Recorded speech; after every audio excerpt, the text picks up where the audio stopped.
సువార్త కార్యక్రమమునకు స్వాగతం. నేటి ధ్యానాంశము బలము, స్ట్రెంగ్త్. యెహోవా నా బలమా, నేను నిన్ను ప్రేమించుచు ఉన్నాను. కీర్తనల గ్రంథము 18వ అధ్యాయము 1వ వచనం. Lord, you are my strength. I love you.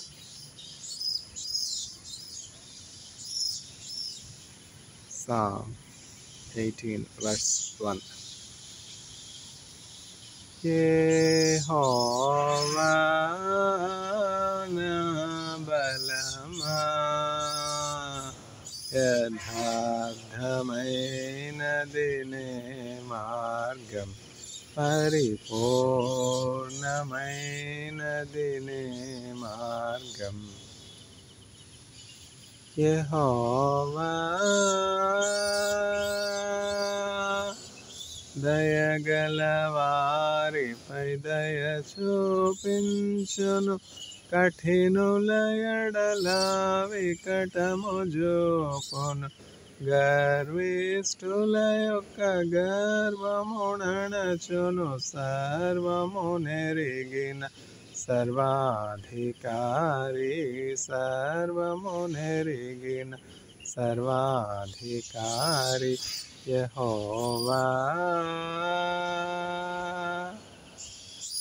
నా శత్రువులు నన్ను చుట్టినను, నరకపు పాశములరి కట్టినను. నా శత్రువులు నన్ను చుట్టినను, నరకపు పాశములరి కట్టినను.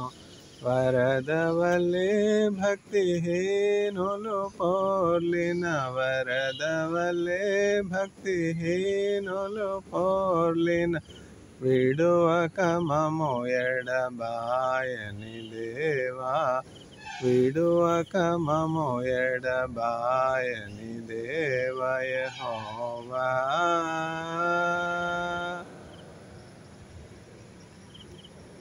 నా శత్రువులు నన్ను చుట్టినను, నరకపు పాశములరి కట్టినను. వరద వలె భక్తిహీనులు పోర్లిన, వరద వలె భక్తిహీనులు పోర్లిన, విడువక మమ్ము ఎడబాయని దేవా, విడువక మమ్ము ఎడబాయని దేవా యెహోవా. మరణ పుటురులలో మరువక మొరలిడ, ఉన్నత దుర్గమై రక్షణ శృంగమై. మరణ పుటురులలో మరువక మొరలిడ, ఉన్నత దుర్గమై రక్షణ శృంగమై. తన ఆలయములో నా మొర వినెను, అదరెను ధరణి భయకంపముచే, అదరెను ధరణి భయకంపముచే యెహోవా. పౌరుషము గల ప్రభు కోపింపగ, పర్వతముల పునాదులు వణకును. పౌరుషము గల ప్రభు కోపింపగ, పర్వతముల పునాదులు వణకును. తన నోట నుండి వచ్చిన అగ్ని దహించి వేసెను వైరులనెల్లన్, దహించి వేసెను వైరులనెల్లన్ యెహోవా.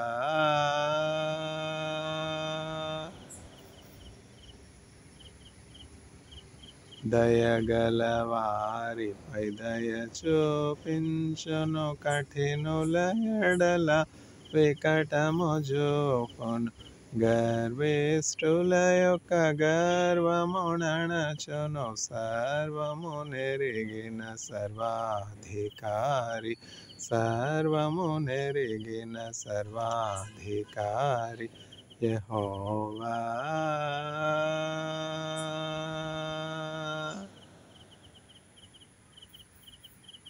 మేఘములపై ఆయన వచ్చును, మేఘములను తన మాటుగా చేయును, ఉరుములు మెరుపులు మెండుగా చేసి అపజయమేచ్చును అపవాదికిని, అపజయమేచ్చును అపవాదికిని యెహోవా.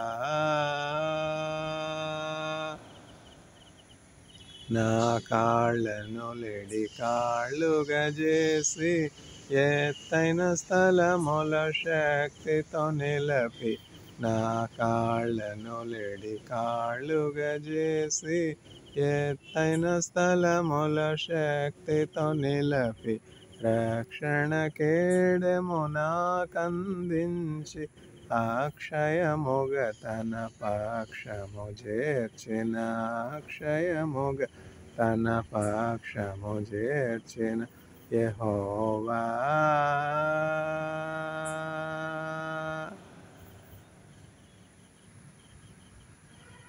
నా దీపమును వెలిగించువాడు నా చీకటిని వెలుగుగా చేయును, నా దీపమును వెలిగించువాడు నా చీకటిని వెలుగుగా చేయును. జలరాశుల నుండి బలమైన చేతితో వెలుపల చేర్చిన, బలమైన దేవుడు వెలుపల చేర్చిన బలమైన దేవుడు యెహోవా. యెహోవా జీవము గల దేవా, బహుగా స్తుతులకు అర్హుడ నీవు. అన్యజనులలో ధన్యత చూపుచు హల్లెలూయా స్తుతి గానము చేసెద, హల్లెలూయా స్తుతి గానము చేసెద యెహోవా.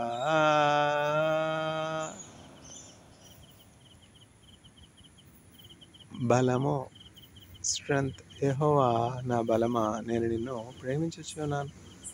Lord, you are my strength, I love you. Psalm 18 verse 1. కీర్తనల గ్రంథము 18వ అధ్యాయము 1వ వచనం. ధన్యులు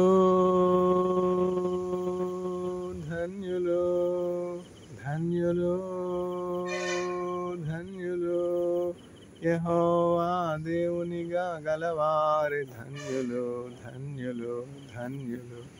నీ వలన బలమునందో వారందరూ ధన్యులు, వారెళ్ళ వేళలందు ధైర్యముగా జీవింతురు. ధన్యులు, ధన్యులు, ధన్యులు, ధన్యులు, ధన్యులు, ధన్యులు, ధన్యులు, ధన్యులు, ధన్యులు, ధన్యులు. యెహోవా దేవునిగా గలవారి ధన్యులు, ధన్యులు, ధన్యులు. బలము, స్ట్రెంగ్త్. యెహోవా నా బలమా, నేను నిన్ను ప్రేమించుచున్నాను. కీర్తనల గ్రంథం 18వ అధ్యాయం 1వ వచనం. Lord, you are my strength, I love you. Psalm 18:1. David found the source of his strength. Samson failed to find the source of his strength. Samson never said, Lord, you are my strength. Samson said to Delilah, my strength is in my hairs. The secret is let out. The strength of Samson is in the word of God. God destined it so. సంసోను బలవంతునిగా ఉంటాడు, యోధుల్ని శత్రువుల చేతిలో నుంచి రక్షిస్తాడు, ఇజ్రాయేలీలను శత్రువుల చేతిలో నుంచి కాపాడుతాడు అని దేవుడు ఒక మంచి ఉద్దేశం కలిగి సంసోనును అభిషిక్తునిగా, నాజీరు చేయబడినటువంటి వానిగా సృజించారు. అయితే దేవుని యొక్క ఉద్దేశాలను కొంతవరకే నెరవేర్చాడు. చేయకూడనటువంటి వాళ్ళతో సాంగత్యం చేసి డెలీలా దగ్గరికి వెళ్ళి ఆ సాంగత్యంలో చెప్పకూడని విషయాలు ఆ స్త్రీతో చెప్పుటను బట్టి ప్రాణము విసిగి మరణించినంతగా ఆమె సంసోనును విసిగించింది. చూసారా, దేవుడు సంసోనుకు బలం ఇచ్చాడు. ఆ బలాన్ని సంసోను దుర్వినియోగం చేసుకున్నాడు. అట్లనే మనలో ఒక్కొక్కరికి దేవుడు అనేకమైనటువంటి తలాంతులు ఇస్తారు. ఆ తలాంతులు మనం సద్వినియోగం చేసుకోవాలి. దావీదు తనకి ఇవ్వబడినటువంటి బలాన్ని సద్వినియోగం చేసుకున్నాడు. దావీదు సింహపు గుండె కలిగినటువంటి వానిగా, ధైర్యవంతునిగా ఉన్నాడు. సింహము ఒకసారి ఏం జరిగిందంటే, అడవిలో, అరణ్యంలో పిల్లలకి కథలు ఎక్కువ ఇష్టం కదా, ఈ వీడియోస్ తయారు చేసేదే పిల్లల కోసం. ఎందుకంటే పిల్లల్ని దేవుని యొక్క భయభక్తుల్లో మనం పెంచినట్లయితే వాళ్ళు ఎంతో ధైర్యం కలిగి ఉంటారు. జీవితంలో ఎటువంటి పరిస్థితినైనా వాళ్ళు అధిగమించడానికి దేవునితో మంచి అనుబంధం కలిగి ఉంటారు. అందుకని చెప్పి ఈ వీడియో సిద్ధపరుస్తున్నదే పిల్లలకి విశ్వాసం కలుగునట్లు నా అనుభవాలని పంచుకుంటా ఉన్నాను అనమాట. వాళ్ళకి కథలు ఎక్కువ ఇష్టం కదా, పిల్లలంటే స్కూల్కి వెళ్ళేవాళ్ళు, వాళ్ళకి కథలు ఎక్కువ ఇష్టం. సండే స్కూల్లో చక్కని కథలు చెప్తారని చెప్పి పిల్లలు సండే స్కూల్కి వెళ్తారు. అక్కడ టీచర్స్ కూడా ఈ సండే స్కూల్ పిల్లలకి మంచి మంచి బైబిల్లోని కథలు చెప్పి విశ్వాసంలో వాళ్ళకి వృద్ధి కలిగినట్లు చేస్తారన్నమాట. విశ్వాసమునకు కర్త, దానిని కొనసాగించేవారు ఎవరు? ఇట్లాంటి ప్రశ్నలు అడిగితే చక్కగా పిల్లలు ఆసక్తితో జవాబు చెప్తారు. Fill in the blanks, multiple choice questions, quizzes, తర్వాత డ్రాయింగ్స్, పెయింటింగ్స్, తర్వాత కంఠస్థ వాక్యాలు, ఇవన్నీ కూడా మైండ్కి మంచి కాగ్నిటివ్ యాక్టివిటీ అనమాట చిన్నప్పటి నుంచి. అందుకని పిల్లల్ని సండే స్కూల్కి పంపడం చాలా మంచిది అనమాట. ఆదివారం పిల్లలు హాలిడే అని చెప్పి ఎక్కువసేపు నిద్రపోమంటాం. వాళ్ళు రోజు పండుకునే సమయమే చాలు. ఆదివారం చక్కగా పెందలకడ్డి లేచి చర్చికి వెళ్ళి, చర్చిలో ఆ సండే స్కూల్ టీచర్ గారు చెప్పే వాక్యం, కంఠస్థ వాక్యం నేర్చుకుని, ఒక కొత్త పాట నేర్చుకుని, ఒక కథ విని వస్తే అది వాళ్ళ జీవితానికి ఎంతగానో ఆశీర్వాదకరంగా ఉంటుంది. గుడ్ సమారిటన్ కథ చెప్పారు సండే స్కూల్ టీచర్ గారు. అప్పుడు ఆ పిల్లలు ఎట్లా ఉంటారు? నేను గుడ్ సమారిటన్ లాగా ఉండాలి అని చెప్పి ఒక మంచి ఎయిమ్ కలిగి ఉంటారనమాట. అందువల్ల పిల్లలకి మంచి ఉన్నతమైనటువంటి ఉద్దేశాలు, ఆశలు, అభిలాషలు కలుగు చేయాలని చెప్పి ఈ వీడియోస్ సిద్ధపరచడం జరుగుతుందన్నమాట. ఇప్పుడు సంసోను చేయకూడనటువంటి సాంగత్యము చేయుటను బట్టి, ఆశించకూడని దాన్ని ఆశించటను బట్టి, వెళ్ళకూడని తావులకు వెళ్ళటను బట్టి, వ్యభిచారానికి చోటిచ్చటను బట్టి తన బలాన్ని దుర్వినియోగం చేసుకున్నాడు. ఆ డెలీలా ఒడిలో పండుకున్నాడు. ఆ డెలీలా ఎవరు? శత్రువు. ఎట్లా అయినా ఇతనికి హాని చేయాలి అని, మరణము కంటే బాధకరమైనటువంటిది నాకు ఒకటి కనిపించింది అని ఎవరు చెప్తా ఉన్నారు? ప్రసంగి చెప్తా ఉన్నాడు. సొలొమోను జ్ఞానం కలిగినటువంటి రాజు ఏం చెప్తా ఉన్నాడు? మరణం కంటే బాధకరమైనది నాకు ఒకటి కనిపించింది. మరణమే బాధకరం, మరణం కంటే బాధకరమైనది ఒకటి జ్ఞాని అయినటువంటి సొలొమోను ప్రసంగి గ్రంథంలో రాస్తున్నాడు. ఎవరు అంటే బంధకములు, వలలు అను చేతులు కలిగినటువంటి స్త్రీ. అందుకనే జార స్త్రీ దగ్గరికి వెళ్ళకూడదు. అందుకనే జారత్వం జరిగించేవాడు కేవలము బుద్ధిహీనుడు. డెలీలా దగ్గరికి వెళ్ళాడు. ఏం జరిగింది? ఆ డెలీలా రహస్యం ఏదో కనుక్కుంది. సంసోను కూడా తన యొక్క బలము తన యొక్క తలలో ఉన్నదే అని భావిస్తున్నాడు. కానీ అట్లా నియమించింది దేవుడని, తన నిజమైనటువంటి బలము ఆ దేవుని చేతిలో ఉన్నదని, ఆ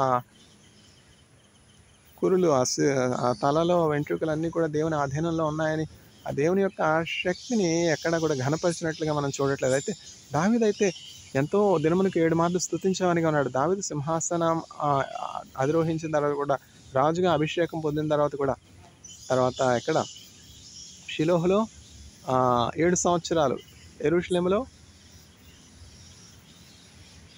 33 సంవత్సరాలు రాజుగా ఉన్నాడు. ఎవరు? దావీదు. ఈ 40 సంవత్సరాల రాజ్య పరిపాలన కాలంలో ఒక అక్రమం కలిగి ఉన్నాడు. ఏమిటి అక్రమం? ఒక కన్సిస్టెన్సీ కలిగి ఉన్నాడు. దినమునకు 7 మార్లు దేవుణ్ణి స్తుతిస్తూ ఉండేవాడు. ఎన్ని బిజీ షెడ్యూల్ ఉన్నా, ఎన్ని కార్యాలున్నా, ఎంత పోరాటమైన, ఎంత యుద్ధమైన, ఎన్ని శ్రమలైనా ఎన్ని భీతికరమైనటువంటి పరిస్థితులు ఉన్నా కూడా దేవునికి ఇవ్వాల్సినటువంటి ఆ ప్రార్థనా సమయాన్ని, స్తుతించే సమయాన్ని ఎప్పుడైతే స్తుతిస్తామో అక్కడ దేవుని సన్నిధి ఉంటుందన్నమాట. స్తుతుల మధ్యలో నివాసం చేసి దూతలెల్లా పొగడే దేవుడాయనే, వేడుచుండు భక్తుల స్వరము విను దిక్కులేని పిల్లలకు దేవుడాయనే, ఆయనే నా సంగీతమో బలమైన కోటయునో, జీవాధిపతియో ఆయనే, జీవిత కాలమెల్ల స్తుతించెదను, ఆయనే నా సంగీతమో. ఆయన స్తుతుల మధ్య నివసించే గొప్ప దేవుడు, భూమిని ఆకాశాన్ని సృజించిన దేవుడు. అట్లా దేవుణ్ణి స్తుతించుట మానివేసి శరీర సంబంధమైనటువంటి ఆశలకు చోటిచ్చి దేవుడు ఉద్దేశాలు నెరవేర్చకపోవటం బట్టి ఆ డెలీలాను స్త్రీతో సాంగత్యం చేసి మరణము ఇంకా ప్రాణం తీసుకోవడానికి కూడా వెనుదిరగలేదు సంసోను. అంతగా విసిగించింది అనమాట ఈ స్త్రీ. చూసారా సొలొమోను చెప్పిన మాటలు ఎంత వాస్తవం. మరణం కంటే బాధకరమైనది నాకు ఒకటి కనిపించి ఉన్నది లోకంలో, ఏమిటి అంటే బంధకములను ఉచ్చులను వంటి హస్తము కలిగినటువంటి స్త్రీ. అందువల్ల జార స్త్రీ దగ్గరికి వెళ్ళకూడదు. ప్రతివాడు తన సొంత కొండలోని నీళ్లు తాగవలసినదై ఉన్నది. అందుకనే కదా దేవుడు వివాహాన్ని నియమించాడు. ఆదాము ఒంటరిగా ఉండుట మంచిది కాదని చెప్పి చక్కగా వివాహాన్ని ఏర్పాటు చేసి ఆదాముకు జతగా హవ్వను దేవుడు చేశాడు. అయితే శోధన అవ్వ వల్లే, అవ్వ ద్వారా ఆదాముకి కలిగింది. సాతానుడు అవ్వను వాడుకున్నాడు కదా, ఆదాము దగ్గరికి నేరుగా రాలా. ఇది నిజమా, ఇస్ దిస్ ట్రూ అని వస్తాడు సాతానుడు. ఇది చెట్ల పండ్లలో ఏదైనా మిమ్మల్ని తినకూడదు అని దేవుడు చెప్పాడా? అవును, మా దేవుడు ఈ చెట్టు యొక్క పండు మేము తిన్నట్లయితే మరణిస్తామని చెప్పాడు. మీరు చావాలని చెప్పి భ్రమపెట్టి మభ్యపెట్టి దేవుని మాట అబద్ధము అని చెప్పినప్పుడు అప్పుడన్నా గమనించుకోవాలి కదా. దేవుడు నన్ను సృజించిందే దేవుడు, నన్ను ఆదాముని జతపరిచిందే దేవుడు, నేను ఆదాము ఎముకల్లో ఎముకను, ఆదాము మాంసంలో మాంసమును, నన్ను చేసింది నా దేవుడు, నా యోగక్షేమాలు నా దేవుడికి తెలుసా. ఈ పరుడైనటువంటి, దుష్టుడైనటువంటి, నరహంతకుడైనటువంటి, మోసకారైనటువంటి, వేషధారి అయినటువంటి అపవాది సాతానుడికి తెలుసా. సాతానుడి మాట నేను వినవచ్చా అని చెప్పి ఆలోచించకుండా అవేం చేస్తుందంటే తినకూడనటువంటి ఫలాలు తిని తన భర్తకు కూడా ఇచ్చింది. అప్పుడు ఇద్దరు కూడా ఆత్మ సంబంధమైనటువంటి నేత్రాలు కోల్పోయినారు, అంధులైపోయినారు ఆత్మీయంగా. దేవుణ్ణి ఇక వాళ్ళు చూడలేనటువంటి స్థితికి వచ్చేసారు. వాళ్ళ శరీర సంబంధమైనటువంటి నేత్రాలు తెలుసుకున్నాయి. వారు దిగంబరులుగా ఉన్నారని వారు తెలుసుకున్నారు. అప్పటి నుంచి వచ్చిందన్నమాట టెక్స్టైల్స్. ఇప్పుడు ఎన్ని రకాలైనటువంటి ఇండస్ట్రీస్, ఎన్ని రకాలైనటువంటి టెక్స్టైల్స్. అప్పుడు వారు దేశమల్లలు కప్పుకోవడానికి అంజూరపు చెట్టు ఆకులు కట్టుకుని చెట్టు వెనకాతల దాక్కున్నారు. దేవుడు వచ్చే సాయంకాల చల్లపొట్టుకి. ఆదామా నీవెక్కడ అంటే, ఇక్కడ నేను చెట్టు చాటును ఉన్నానని చెప్తే, ఎందుకు నా దగ్గరికి రావడానికి నువ్వు భయపడుతున్నావు అంటే, నేను తినకూడదని చెప్పినటువంటి ఆ చెట్టు ఫలముల యొక్క ఫలమును తిన్నావా అంటే, నేను కాదు, నువ్వు నాకు ఇచ్చినటువంటి స్త్రీ నన్ను ప్రేరేపింపగా నేను తిన్నాను. నేరుగా ఒప్పుకోవచ్చు కదా, అవును నేను తిన్నానయ్యా, తప్పే చేశాను, నన్ను క్షమించు తండ్రి, నువ్వే నా తండ్రివి, నేను చేసిన పాపాన్ని బట్టి నన్ను క్షమించు అంటే అట్లా కాదు. నువ్వు నాతో ఉండుటకు నీవు నాకు ఇచ్చినటువంటి స్త్రీ నన్ను ప్రేరేపింపగా నాకు ఈగా నేను తింటిని. దేవుని మాట నుండి ఎప్పుడైతే మనం ఒక్క ఇంచు అటు ఇటుగా వెళ్తామో అప్పుడే శోధకుడు వస్తాడు. ఎప్పుడైతే మనం దేవుని మార్గంలో దేవుడు చూపించినటువంటి త్రోవలో వెళ్తామో ఏ ఢిల్లీలో కూడా మనకి ఏమీ హాని చేయలేకపోతుంది అనమాట. ఏ నీచులు, ఏ శత్రువులు కూడా మనకి అపాయం కలుగు చేయలేరు. ఈ లోకంలో ఎన్ని రకాలైనటువంటి వైరస్లు ఉన్నాయి, ఎన్ని రకాలైనటువంటి బ్యాక్టీరియా ఉన్నాయి. పచ్చగా అంటూ చూసి ఓర్వలేనటువంటి చెడ్డ మనుషులు ఎట్లా పరునికి హాని కలుగు చేయాలి, ఎట్లా ఈ మనుష్యునికి అంధత్వం కలుగు చేయాలి, ఎట్లా ఈ మనుష్యునికి బలహీనత కలుగు చేయాలి, వ్యాధి కలుగు చేయాలి, కరోనా వైరస్తో ఇన్ఫెక్షన్ చేయాలి. దుష్టులైనటువంటి మనుష్యులు, నీచులైనటువంటి మనుష్యులు తమ పొరుగువారికి మేలు చేద్దామని కాదు, కీడు చేద్దామని. తమ పొరుగువారు చక్కగా ఉంటే, బాగుపడితే చూసి ఆనందించేది లేదు. తమ పొరుగువారికి ఎట్లా హాని చేద్దామా, ఎట్లా కీడు చేద్దామా, ఎట్లా నిందిద్దామా, ఎట్లా గాయపరుద్దామా, ఎట్లా వాళ్ళకి అపాయం కలుగు చేద్దాం. అందువలన ఎన్నో రకాలైనటువంటి అపాయాలు, ఎన్నో రకాలైనటువంటి ప్రమాదాలు ఈ లోకంలో ఉన్నాయి కనుక మనం చాలా జాగ్రత్తగా ఉండవలసినటువంటి వారు మనమై ఉన్నాం. దేవుని వాక్యాన్ని మొదటగా తెలుసుకోవాలి. దేవుని వాక్యాన్ని తెలుసుకొని దానిలోనే నడవడానికి మనం ప్రయత్నించినట్లయితే, దేవుని వాక్యంలో నడిచినంత వరకు కూడా సాతానుడు మనకి ఏమీ హాని కలుగ చేయలేడు. ఎందుకంటే అదొక రక్ష అనమాట. దేవుని వాక్యము మనకి సర్వాంగ కవచం, రక్షణ, తను శిరస్త్రాణము దేవుని వాక్యంలోనే ఉన్నది. నీతి అని మైమరు దేవుని వాక్యంలో ఉన్నది. ఆత్మను ఖడ్గము, ఆత్మ ఖడ్గము వాక్యం. ఎప్పుడైతే దేవుడి సర్వాంగ కవచం మనం కలిగి ఉంటామో అప్పుడు మనం క్షేమంగా ఉంటాం. దేవుని వాక్యం నుంచి కుడికైనా ఎడంకైనా తొట్టెళ్ళకూడదు. ముందుగా దేవుని వాక్యం తెలుసుకోవాలి కదా. వినుట వలన విశ్వాసం కలుగుతుంది అనమాట. అందువల్ల దావీదు చక్కగా బలం కలిగి ఉన్నాడు. ఎందుకని? తన యొక్క బలం యొక్క ఆధారము దేవుడిని తెలుసుకున్నాడు. ఒకనాడు ఏం జరిగిందంటే అరణ్యంలో తనకి ఇవ్వమన్నటువంటి చిన్న గొర్రెల మందని కాచుకుంటా ఉన్నాడు. కాచుకుంటున్నటువంటి సందర్భంలో చిన్నవానిగా ఉన్నప్పుడు, యవననుగా ఉన్నప్పుడు వాళ్ళ తండ్రి అతనికి చిన్న మంద ఇచ్చాడు. వాళ్ళు ఏమైనా రాజవంశపు వాళ్ళ? దావీదు తండ్రి రాజా కాదు కదా. దావీదు ఇట్లా గొర్రెల కాపరిగా ఉన్నాడు. అయితే ఆ గొర్రెలను కాచుకుంటున్నటువంటి సందర్భంలో ఏమొచ్చింది? ఒక సింహం వచ్చింది. సింహం వచ్చి ఒక గొర్రె పిల్లను తరుముకుంటూ నోట్లో పట్టుకుని వెళ్ళిపోతుంది. ఒక నోట కరుచుకున్నటువంటి సింహం చేతిలోంచి ఆ గొర్రె పిల్లని ఎవరైనా విడిపించగలరా? అసలు సాధ్యమా చెప్పండి? గొర్రె పిల్లని నోట్లో పెట్టుకుని అక్కడ దగ్గర ఉంటుందా సింహం? పరుగున సింహం వెళతా ఉంది. సింహం వెనకాతల పరిగెట్టుకుంటూ దావీదు వెళ్తా ఉన్నాడు. ఎట్లా అయితే పట్టుకున్నాడు, ఆ సింహం యొక్క నోటిని పట్టుకుని చీల్చివేసి ఆ సింహమును చంపి గొర్రెపిల్లను సింహం నోట్లో నుంచి విడిపించాడు. ఇది ఎట్లా సాధ్యం చెప్పండి? ఎప్పుడైతే మనం దేవుని వాక్యం కలిగి ఉంటామో, దేవుని బలం కలిగి ఉంటాం. ఉదయించే సూర్యుడు అట్లా బలంగా ఎట్లా ఉదయిస్తున్నాడు చెప్పండి? ప్రతిరోజు క్రమంగా సూర్యుడు ఎట్లా ఉదయిస్తున్నాడు, ఎట్లా అస్తమిస్తున్నాడు. ప్రతిరోజు అల్ల ఎట్లా ఆటుపోటు కలిగి ఉన్నాయి. మరి మనం ఎందుకు క్రమంగా లేము? ఎందుకంటే మనలో ఒక కరప్షన్ ఫేజ్ స్టార్ట్ అయిందనమాట. మనకి దేవుడు మానవులకి ఇచ్చినటువంటి ఆ ఉన్నతి నుండి మనం పడిపోవడం వలన దినదినము క్షీణత, బలహీనత కలుగుతుంది. వచ్చే వయసే కానీ తగ్గే వయసా?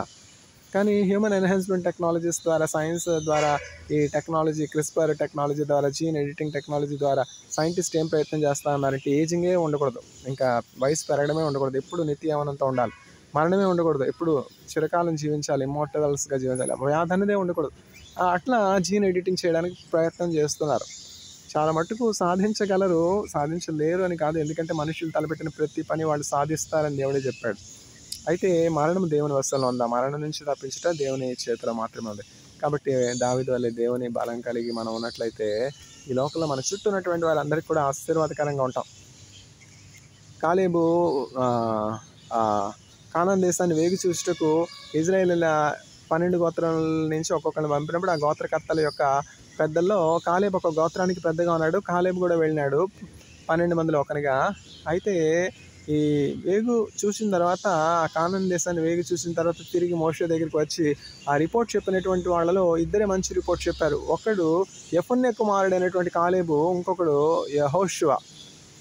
యెహోషువ కాలేబు మాత్రమే మంచి వర్తమానాన్ని, యథార్థమైనటువంటి రిపోర్ట్ను చెప్పారు. మిగతా 10 మంది కూడా చెడ్డ రిపోర్ట్ చెప్పి ఆ దేశము తన నివాసులను భక్షించే దేశం, అది మంచి దేశం కాదు, మేము చూసాము, మా దృష్టికి మేము మెడతలాగా ఉన్నాం, అక్కడ ఉన్నటువంటి వారిని జయించడం అసంభవము, దేవుడు మనకి ఇస్తానని వాగ్దానం చేసినటువంటి ఆ దేశంలోనికి మనం ఎప్పుడు కూడా ప్రవేశించలేమని చెప్పి జనులందరూ కూడా బలహీనపడే రీతిగా, కృంగిపోయే రీతిగా, నిరుత్సాహపరిచే రీతిగా, కృంగదీసే రీతిగా, బాధపరిచే రీతిగా చెడ్డ సమాచారాన్ని చెప్పినందువల్ల దేవుడు చెప్పాడనమాట, మీరు ఏ రీతిగా అయితే అబద్ధం చెప్పారో, ఏ రీతిగా అయితే ఆ కానాన్ దేశంలోనికి మేము ప్రవేశింపలేమని చెప్పారు, అదే రీతిగా మీరు ఎన్నడూ కూడా కానాన్ దేశంలో ప్రవేశించరు, అయితే మీ పిల్లలు ప్రవేశిస్తారు అని చెప్పి దేవుడు చెప్పాడు. అట్లనే 40 సంవత్సరాలు వారు ఆ అరణ్యంలో రాలిపోవు పర్యంతము అక్కడి నుంచి ప్రారంభమైనటువంటి వారిలో, ఐగుప్తు నుంచి ప్రారంభమైనటువంటి ఇజ్రాయేలీలందరిలో అక్కడ ప్రారంభమైనటువంటి వాళ్ళందరూ కూడా అరణ్యంలో రాలిపోయినారు.